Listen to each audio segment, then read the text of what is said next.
नमस्कार दोस्तों, आप सभी का स्वागत है हमारे YouTube channel VCS basic physics में। दोस्तों, हम हैं कक्षा 12 की बोर्ड एग्जाम को मद्देनज़र रखते हुए पहले चैप्टर से महत्वपूर्ण प्रश्नों की एक सीरीज प्रारंभ कर रखी है। उस सीरीज में आज हम ले रहे हैं चौथा चैप्टर।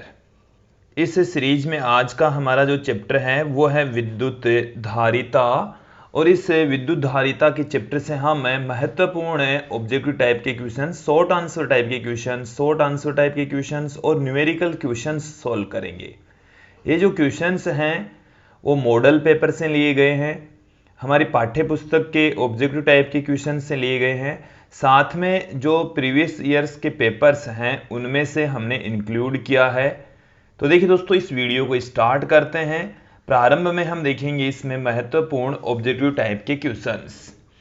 तो देखिए दोस्तों, पहला जो हमारा क्वेश्चन है वो है कि किसी गोलीय चालक की धारिता का मान समानुपाती होता है। यदि एक विलगित चालक गोला है तो उसकी धारिता का जो सूत्र है वो मैं आप लोगों को बता देता हूं। उसकी धारिता C बराबर होती है 4 pi epsilon not capital R। ये जो कैपिटल R है वो उस गोलीय चालक की त्रिज्या होती है। तो यहां से दोस्तों हम C को पुट कर सकते हैं कि कैपिटल R के समानुपाती होती है। तो यहां पर आप देखेंगे कि ये जो ऑप्शन ए है इसमें C कैपिटल R के समानुपाती है, तो इसमें आएगा ए। अब हम देखेंगे सेकंड क्वेश्चन।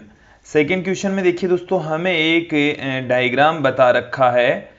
इस डायग्राम के अंतर्गत ये दिया गया है कि दिए गए चित्र में बिंदु ए तथा बी के मध्य की तुल्य धारिता क्या होगी। जबकि हमें एक सर्किट दे रखा है, इस सर्किट के हिसाब से हमें तुल्य धारिता फाइंड आउट करनी है।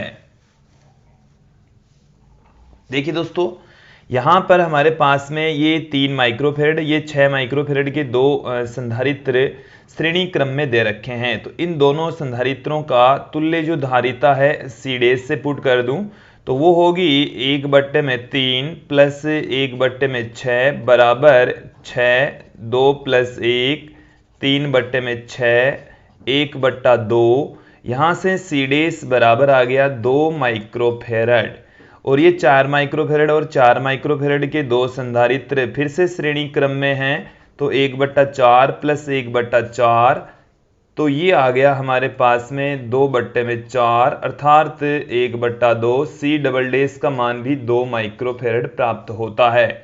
तो ये जो सर्किट है, इस सर्किट को हम इस तरीके से दिखा सकते हैं कि ये हमारे पास में C डैश है, ये जो संधारित्र हैं वो है C डबल डैश, और ये बिंदु A है, ये बिंदु B है। ये C डैश और C डबल डैश दोनों समांतर क्रम में है, तो उनकी तुल्य धारिता C dash plus C double dash समांतर क्रम में धारिताओं का सीधा योग हो जाता है।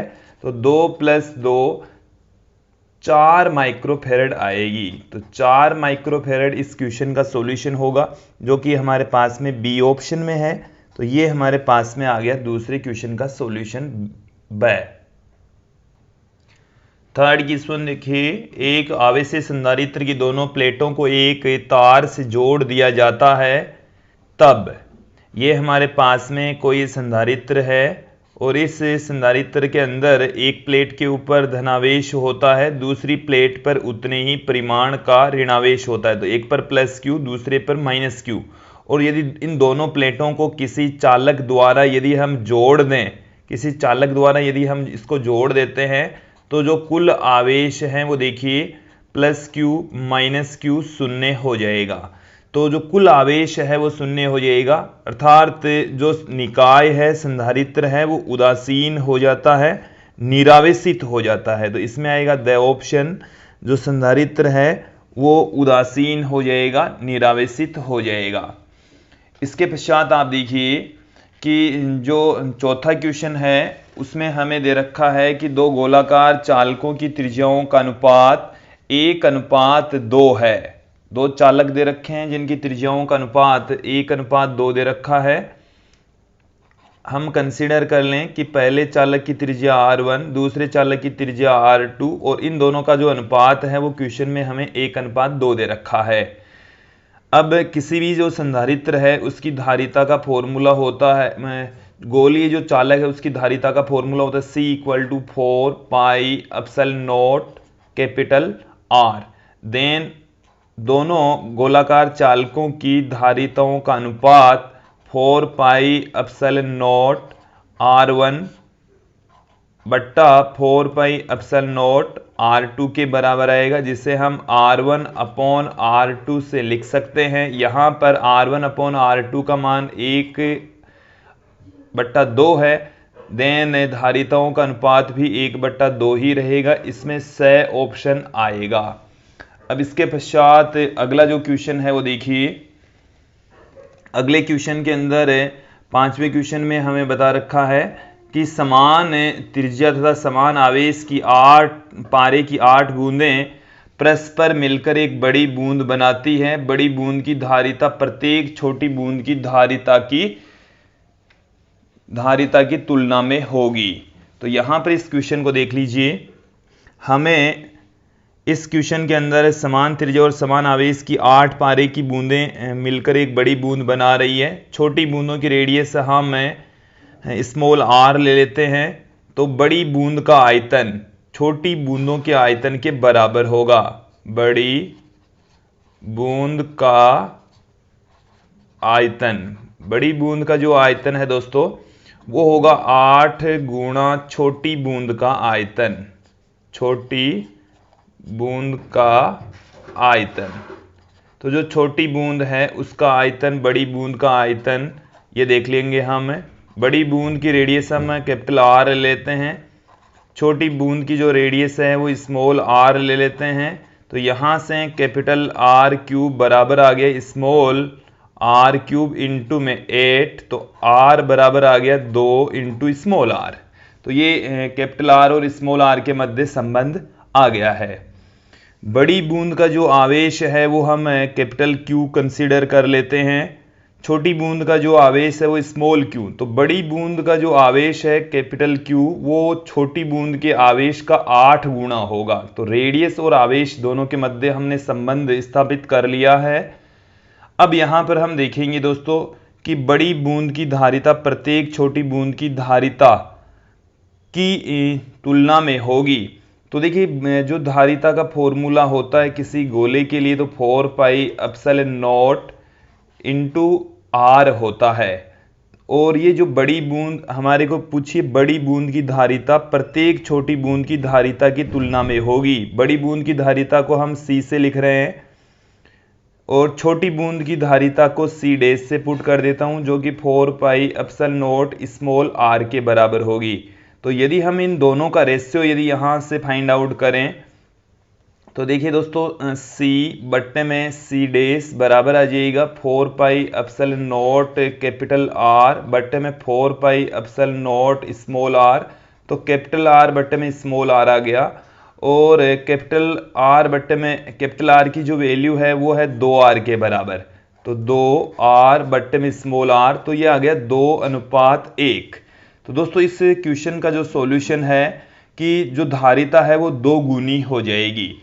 इसकी तुलना में जो यहां पर जो मान आया कि C का मान है वो 2c' प्राप्त हो गया है, तो जो धारिता है वो 2 गुनी हो चुकी है। तो इसका आंसर आएगा 2 गुना ए ऑप्शन आएगा।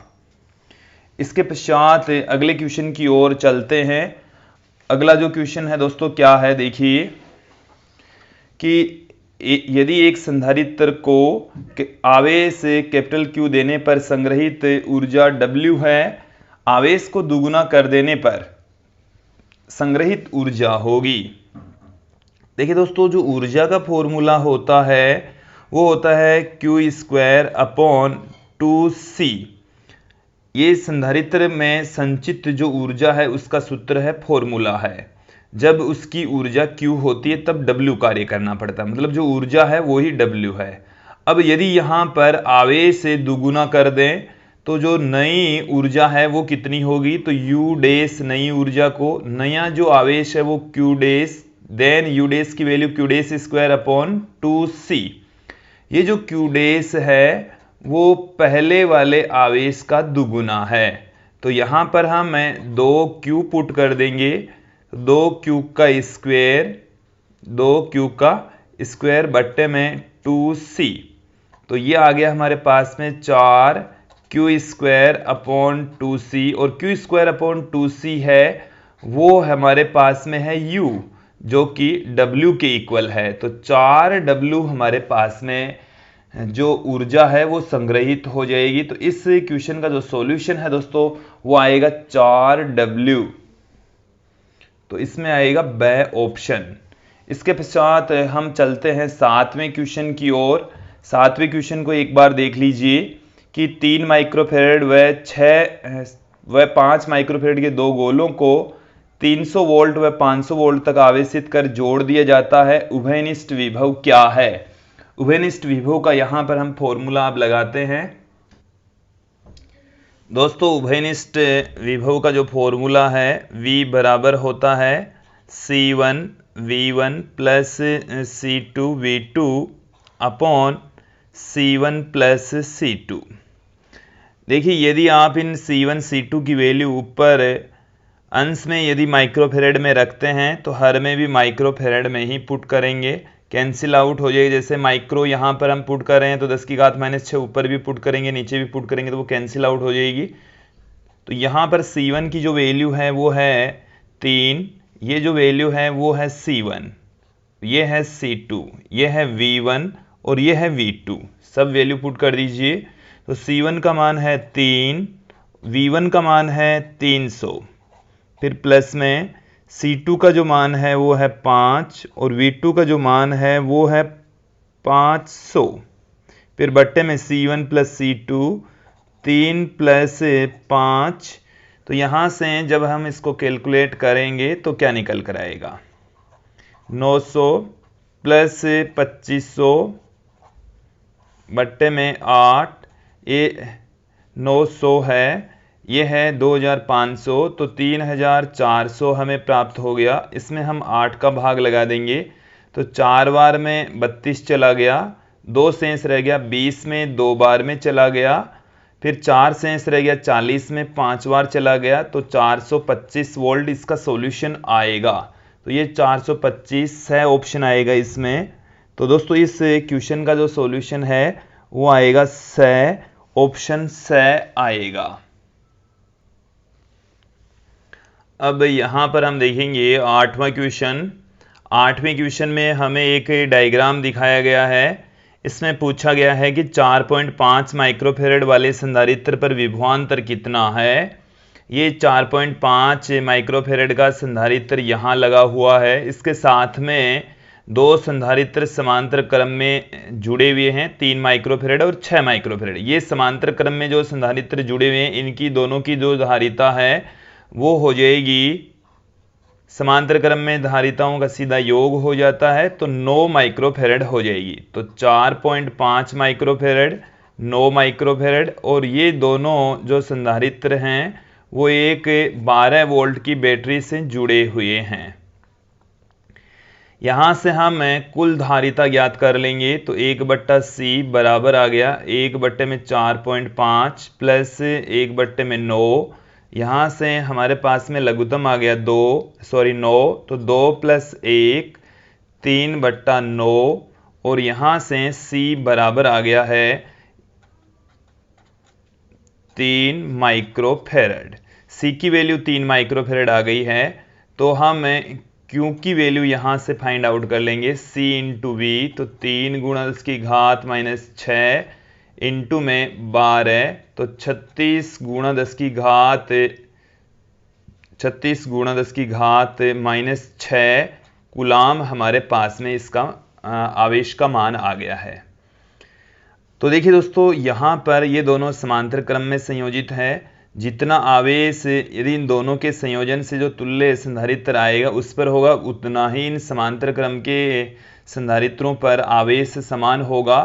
तो 4.5 माइक्रोफेरेड के संधारित्र पर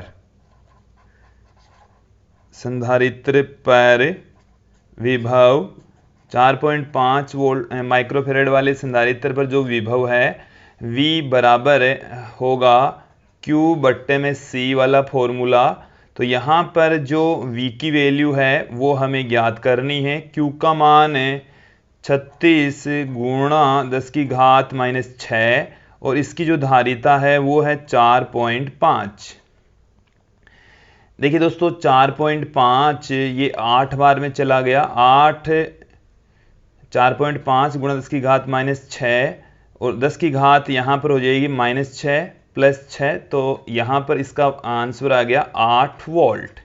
तो इस संधारित्र के ऊपर 4.5 वोल्ट वाले माइक्रोफेरेड वाले संधारित्र पर 8 वोल्ट का विभवांतर रहेगा। तो इसमें आएगा द ऑप्शन। अगला जो हमारा क्वेश्चन है वो देखिए क्या है अगला क्वेश्चन। अगले क्वेश्चन की ओर बढ़ते हैं कि किसी संधारित्र पर नेट आवेश कितना होता है। तो किसी संधारित्र पर, क्योंकि एक संधारित्र की यदि हम बात करें तो एक प्लेट पर प्लस में Q, दूसरे पर माइनस Q आवेश होता है और कुल आवेश उसका शून्य होता है। तो कुल आवेश शून्य होगा, इसका जो आंसर है वो आएगा शून्य। अगले क्वेश्चन की ओर बढ़ते हैं। देखिए दोस्तों जो हमारा अगला क्वेश्चन है वो क्या है कि किसी चालक की धारिता का मान किन किन कारकों पर निर्भर करता है, किन कारकों पर डिपेंड करता है। तो देखिए दोस्तों किसी भी चालक की यदि हम धारिता की बात करें तो चालक की धारिता का मान चालक की आकृति, आकार, इसके साथ में चालक के चारों ओर उपस्थित माध्यम और अन्य चालक की उपस्थिति पर डिपेंड करता है। तो ये मैं बातें यहां पर पुट कर देता हूं। चालक की धारिता का मान चालक की आकृति, चालक की आकृति पर निर्भर करेगा कि चालक की आकृति कैसी है, आकार कैसा है, इसके अलावा चारों ओर के माध्यम, चारों ओर के माध्यम पर भी डिपेंड करता है, माध्यम पर और अन्य चालक की उपस्थिति पर, अन्य चालक की उपस्थिति पर, चालक की उपस्थिति पर भी चालक की धारिता का मान निर्भर करता है। तो दोस्तों अब हम अगले क्वेश्चन की ओर बढ़ते हैं। अगला जो क्वेश्चन है वो भी हमारे पास में एक न्यूमेरिकल क्वेश्चन ही है। आप इसे देख लीजिए क्या है न्यूमेरिकल क्वेश्चन। हमें क्या कह रहा है कि 24 माइक्रोफेरेड धारिता के संधारित्र को आवेशित करने में कितना कार्य करना पड़ेगा, जबकि उनके प्लेटों के मध्य जो विभवांतर है वो 500 वोल्ट है। देखिए हमें C की वैल्यू दे रखी है, V की वैल्यू दे रखी है। तो देखिए दोस्तों हम यहाँ पर एक बार समझ लीजिए, ये जो वैल्यू है वो है संधारित्र की धारिता, ये विभवांतर हमें दे रखा है। तो संधारित्र को आवेशित करने में किया गया कार्य उस संधारित्र में ऊर्जा के रूप में संचित हो जाता है। तो उसकी जो ऊर्जा होती है वही कार्य के तुल्य हो जाएगी। तो हम ऊर्जा का एक ऐसा फॉर्मूला लेंगे जिसमें धारिता तथा वोल्टेज दोनों आए, वो होता है 1/2 CV²। तो यहाँ से 1/2 C का जो मान है वो है 24 गुणा 10 की घात माइनस 6 और V का मान है 500। तो 500 गुणा 500 क्योंकि इसका स्क्वायर है यहाँ पर। तो ये यहाँ से कितना निकल कर आ रहा है देख लीजिए, W इक्वल टू, इसमें जब इससे डिवाइड करेंगे तो 12 आ गया, गुणा में इसको मैं 500 में से 5 और 5 यहाँ से निकाल लेता हूँ, 25 लिख देता हूँ, गुणा में 10 की घात 2 प्लस में यहाँ से निकली, प्लस में 2 यहाँ से निकली, तो प्लस में 4 और माइनस में है 6, तो 10 की घात माइनस में 2 रह गया। 25 को जब 12 से गुणा करेंगे तो 300 निकल कर आएगा, 300 गुणा 10 की घात माइनस 2 अर्थात ये हमारे पास में आ गया है 3 जूल। तो दोस्तों ये हमें मिल चुका है, हमारे पास में आ चुका है 11वें क्वेश्चन का सॉल्यूशन। अब हम चलेंगे अपने अगले क्वेश्चन की ओर। हमारा जो अगला क्वेश्चन है दोस्तों वो देखिए क्या है कि धारिता का मात्रक और विमीय सूत्र लिखिए। धारिता का मात्रक क्या होता है? C इक्वल टू हमारे पास में फॉर्मूला होता है Q अपॉन V। तो कूलाम प्रति वोल्ट, कूलाम प्रति वोल्ट इसका मात्रक होता है और कूलाम प्रति वोल्ट को हम कहते हैं फेरड। कूलाम प्रति वोल्ट को कहा जाता है दोस्तों फेरड कहा जाता है। अब इसी के अकॉर्डिंग यदि मैं इसकी वीमा लिखूं तो क्या लिख सकते हैं? देखिए इस V को हम लिख सकते हैं, इस V को लिखा जा सकता है W अपॉन में Q। तो यहां से आ जाएगा।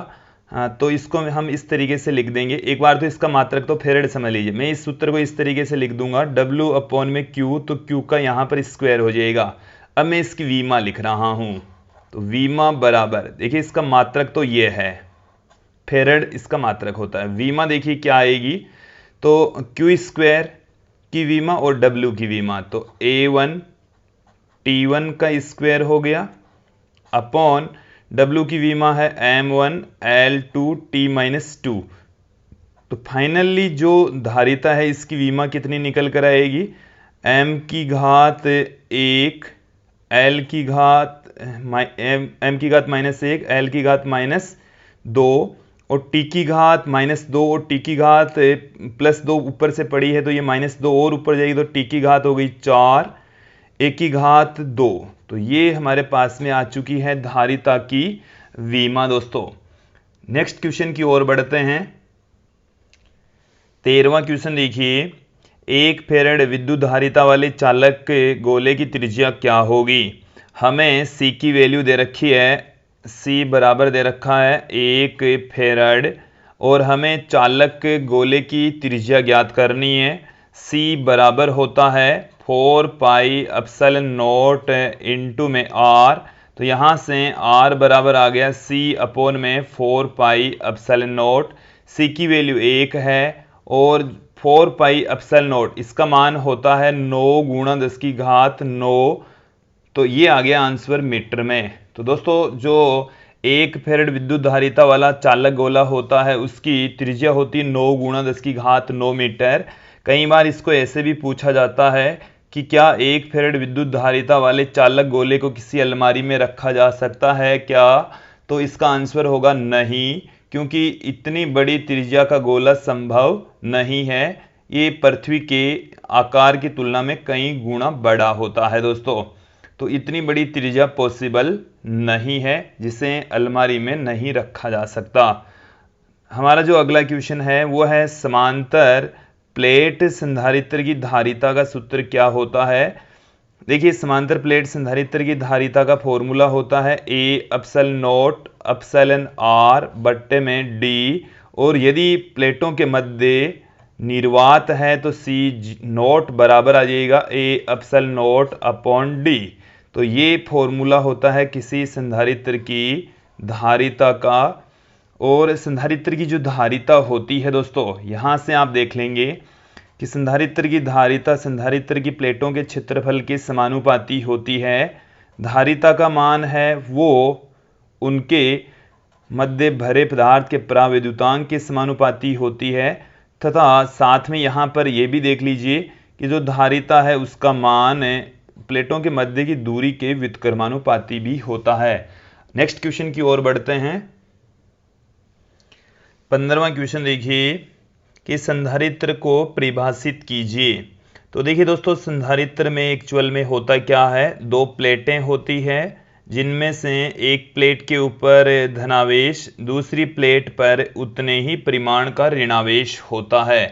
तो संधारित्र एक्चुअल में है क्या कि ऐसी युक्ति जिसमें दो समांतर प्लेटें होती जिन पर समान परिमाण तथा विपरीत प्रकृति का आवेश उपस्थित हो, संधारित्र कहलाता है। कि दो समांतर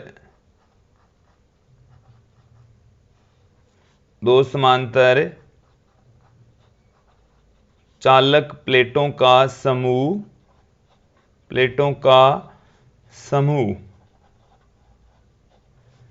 जिन पर समान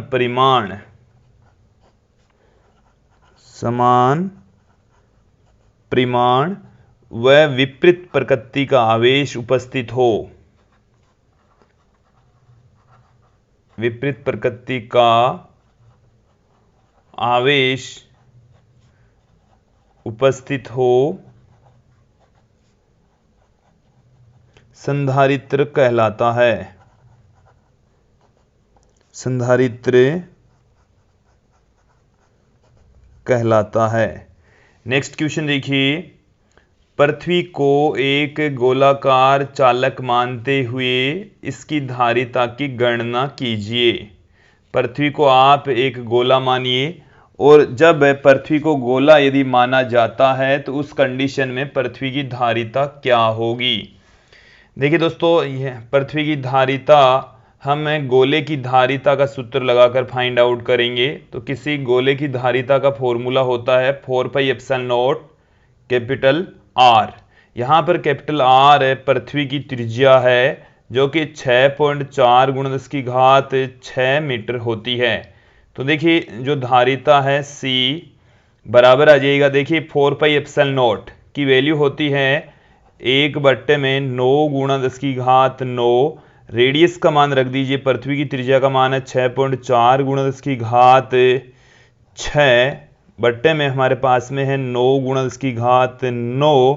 तो इसमें जब इसका भाग लगाएंगे, इसको हम इस तरीके से लिख देते हैं 64/9 गुणा, देखो एक घात मैंने इस पॉइंट को हटाने में यूज में ले ली, तो 10 की घात यहां पर रह गई है 5, माइनस में 9, क्योंकि ये बट्टे से ऊपर जाएगी तो माइनस में 9 रह जाएगी। C बराबर, जब इसमें हम भाग लगाएंगे तो 7 बार में चला गया 63, फिर एक शेष रह गया तो 10 आ गया, 10 में 9 का भाग लगाएंगे तो एक बार में चला गया, फिर एक शेष रह गया, फिर वो ही कंटिन्यू चलता रहेगा, गुणा 10 की घात रह गया माइनस में 4। दोस्तों इसको हम यदि पॉइंट को 2 स्थान इधर और ले आए तो 711 × 10 की घात -6 लिख सकते हैं। इसे हम 711 माइक्रोफेरड लिख सकते हैं। तो इस क्वेश्चन का जो सॉल्यूशन है वो है 711 माइक्रोफेरड। अगला जो हमारा क्वेश्चन है कि परावैद्युतांक व विद्युत प्रवृत्ति में संबंध लिखिए। एप्सिलॉन आर तथा काई, ये तो है एप्सिलॉन आर और ये है काई। तो देखिए दोस्तों, एप्सिलॉन आर बराबर होता है 1 + काई। ये रिलेशन है परावैद्युतांक तथा विद्युत प्रवृत्ति में। अगले क्वेश्चन की ओर बढ़ते हैं। अगला जो हमारा क्वेश्चन है दोस्तों वो देख लीजिए क्या है कि दिए गए चित्र में संयोजित संधारित्रों के लिए बिंदु A तथा बिंदु B के मध्य तुल्य धारिता का मान क्या होगा। हमें एक सर्किट दे रखा है जिसमें कुछ संधारित्र लगे हुए हैं। सभी संधारित्रों की जो धारिता है वो 5 माइक्रोफेरड है। दोस्तों इस सर्किट को मैं इस तरीके से निर्मित कर देता हूं। इस बिंदु को नाम दे देता हूं मैं C, इस बिंदु को नाम देता हूं मैं D, इस बिंदु को नाम देता हूं मैं E। तो देखिए दोस्तों, इसको मैं थोड़ा सा मॉडिफाई कर रहा हूं। ये बिंदु A है और ये बिंदु है D। यहां से ये हमारे पास में एक संधारित्र है और ये वाला बिंदु है C। फिर यहाँ से C से जुड़ने के पश्चात ये एक संधारित्र इस तरीके से जुड़ा है, और ये वाला जो बिंदु है, अभी आप लोगों को अच्छे से समझा देंगे इसको भी, ये कैसे हमने इनको कनेक्ट किया है। देखिए यहाँ पर ये वाला पॉइंट है वो ये है, ये बिंदु मैंने D यहाँ पर दिखा दिया है। इसके बीच में, इस A और इस D के बीच में ये 5 माइक्रोफेरड का संधारित्र जुड़ा हुआ है। तो ये वाला जो संधारित्र है ये मैंने यहाँ पर दिखा दिया है। अब ध्यान देंगे C और A के बीच में ये एक संधारित्र जुड़ा हुआ है, तो C और A के बीच में, C और A ये है, इसके बीच में ये 5 माइक्रोफेरड का संधारित्र जुड़ा हुआ है। फिर देखिए D और E के बीच में ये बिंदु है E, तो D और E के बीच में ये 5 माइक्रोफेरड का, तो ये यहाँ पर मैंने 5 माइक्रोफेरड का संधारित्र लगा दिया। C और E के बीच में भी ये 5 माइक्रोफेरेड का संधारित्र जुड़ा हुआ है, तो ये इस तरीके से जुड़ा है। अब देखिए C और D के बीच में भी ये 5 माइक्रोफेरेड का जुड़ा हुआ है, तो C और D के बीच में भी ये हमने 5 माइक्रोफेरेड का संधारित्र यहाँ पर संयोजित कर दिया है। अब E और B के बीच में भी ये 5 माइक्रोफेरेड का संधारित्र लगा हुआ है। आप यहाँ पर इस डायग्राम में देखेंगे कि ये जो संधारित्र है जो C और D के बीच में जुड़ा हुआ है, वो व्हीटस्टोन सेतु के संतुलन की स्थिति के कारण कार्य नहीं करेगा, क्योंकि यदि इस संधारित्र की धारिता को मैं C1 से, इस संधारित्र की धारिता को C2 से, इस संधारित्र की धारिता को C3 से और इस संधारित्र की धारिता को मैं C4 से पुट करूं तो C1 अपॉन C2 बराबर होगा C3 अपॉन C4। तो C5 ये वाला जो संधारित्र है C5 कह दें, तो C5 कार्य नहीं करेगा, इसमें से धारा ही प्रवाहित नहीं होगी, काम ही नहीं करेगा। और जब ये काम ही नहीं करता है तो इस डायग्राम को हम और भी सिंप्लीफाई तरीके से लिख सकते हैं। कैसे? तब ये संधारित्र इस तरीके से होंगे, इस तरीके से हम इनको दिखा सकते हैं, ऐसे दिखाया जा सकता है। ये बिंदु B है, ये बिंदु A है, ये 5 माइक्रोफेरेड का, ये 5 माइक्रोफेरेड का, ये वाला भी 5 माइक्रोफेरेड और ये भी 5 माइक्रोफेरेड।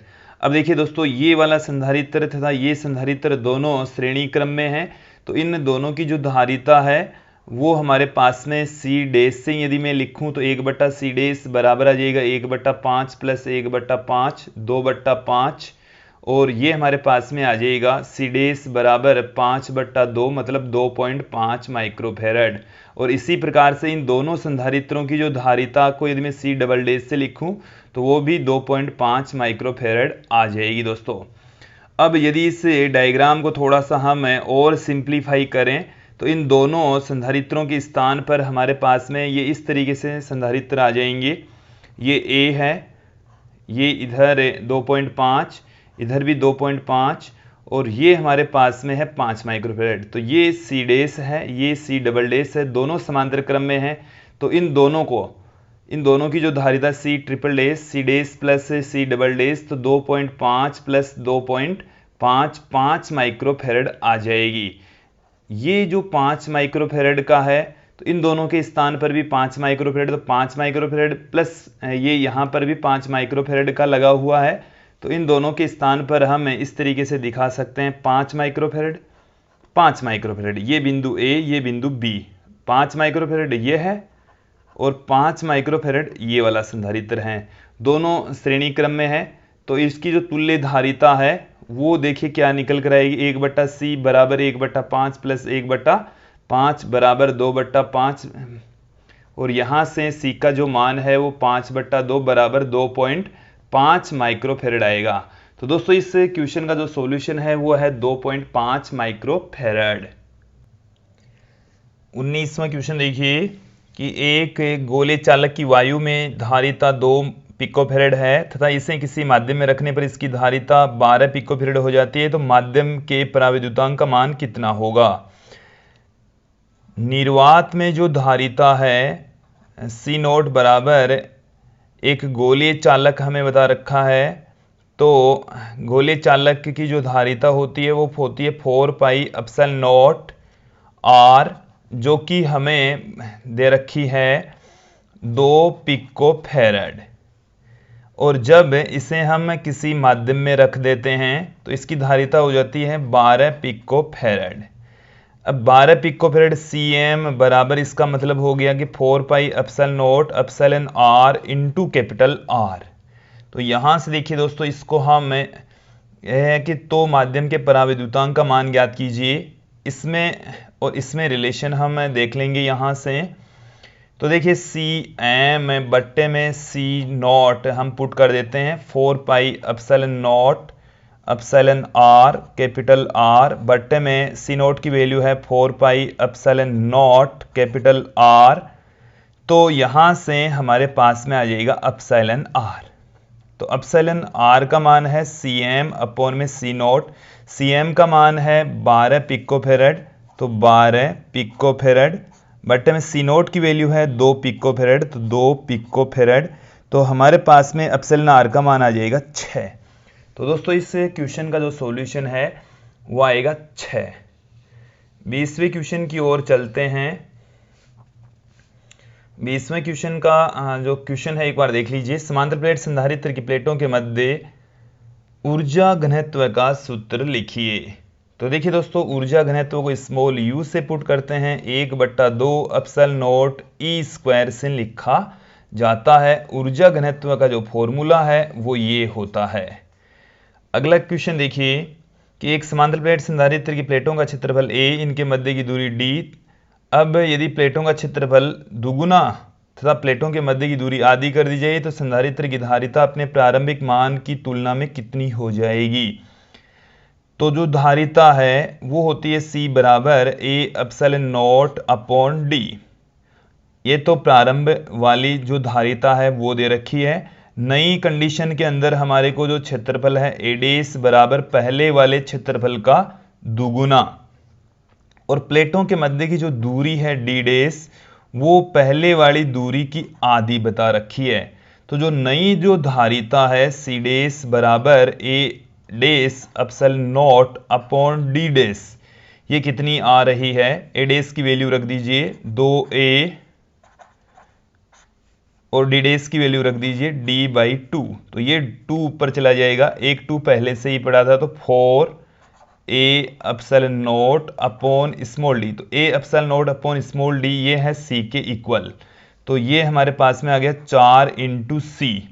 तो अपने प्रारंभिक मान का 4 गुना हो जाएगी। तो कितनी हो जाएगी, 4 गुना, प्रारंभिक मान की 4 गुना हो जाएगी। तो C बराबर 4C होती है, प्राप्त होती है। इस वीडियो का जो अंतिम क्वेश्चन है उसकी ओर चलते हैं। अंतिम जो क्वेश्चन है देखिए दोस्तों क्या है। इस क्वेश्चन में हमें परस्पर 1 मिलीमीटर दूरी पर स्थित 5 सेंटीमीटर त्रिज्या की वृत्ताकार चकतियों द्वारा निर्मित संधारित्र की धारिता ज्ञात कीजिए। 2 वृत्ताकार चकतियां हैं, एक दूसरे से 5 सेंटीमीटर की दूरी पर है। तो D का जो मान है वो 1 मिलीमीटर है और इनकी जो रेडियस है वो है 5 सेंटीमीटर। तो D बराबर तो आ गया 10⁻³ मीटर, R बराबर आ गया 5 × 10⁻² मीटर। तो देखिए दोस्तों, यहां से जो संधारित्र की धारिता होती है वो होती है A epsilon not upon D। तो A का मान निकाल लेते हैं। वृत्ताकार चकती है तो πr² के फॉर्मूले से यहां से A निकल जाएगा। तो देखिए दोस्तों, A का जो मान है वो है πr²। तो सब की वैल्यू रख दीजिए 3.14। R का जो मान है वो है 5 × 10⁻² स्क्वायर है, इसलिए 5 × 10⁻²। फिर एप्सिलॉन नॉट की वैल्यू है 8.854 × 10⁻12। बट्टे में जो D का मान है वो है 10⁻³ C का क्या मान है वो देख लीजिए। यहां से 5 को 5 से गुणा करेंगे 25, 25 को 3.14 से, 25 को 3.14 से गुणा करना है। इसके साथ में 8.854 पड़ा है। 10 की घात कितनी रह गई है, 10 की घात -2, तो 10 की घात -12 में इससे माइनस को 4 जोड़ देंगे तो माइनस में 16, और 10 की घात माइनस में 16 प्लस में 3, बट्टे से नीचे से ऊपर गई तो ये प्लस में हो गई है। अब जब इसको हम कैलकुलेट करते हैं तो 25 को जब इससे गुणा करेंगे तो दोस्तों 4 बार में आ गया 100, फिर 10 हासिल का रह गया 25 और 10 हो गया 35, 3 हासिल का हो गया 75 और 3 हो गया 78। तो ये हमारे पास में वैल्यू निकल कर आ गई है। अब इस वैल्यू को 8.854 से गुणा कर लीजिए, गुणा 10 की घात रह गया है माइनस में 13। और दोस्तों जब इसको गुणा करेंगे तो हमारे पास में इसका फाइनल आंसर निकल कर आ जाएगा। तो ये था हमारी जो चौथा चैप्टर है, हमारी सीरीज का जो चौथा चैप्टर है उनसे संबंधित महत्वपूर्ण क्वेश्चंस, जिनमें हमने कुछ ऑब्जेक्टिव टाइप के क्वेश्चंस, शॉर्ट आंसर टाइप के क्वेश्चंस, न्यूमेरिकल टाइप के क्वेश्चंस देखे। आज के इस वीडियो में इतना ही। धन्यवाद दोस्तों। अगला जो वीडियो आएगा वो 5th चैप्टर का होगा। धन्यवाद दोस्तों।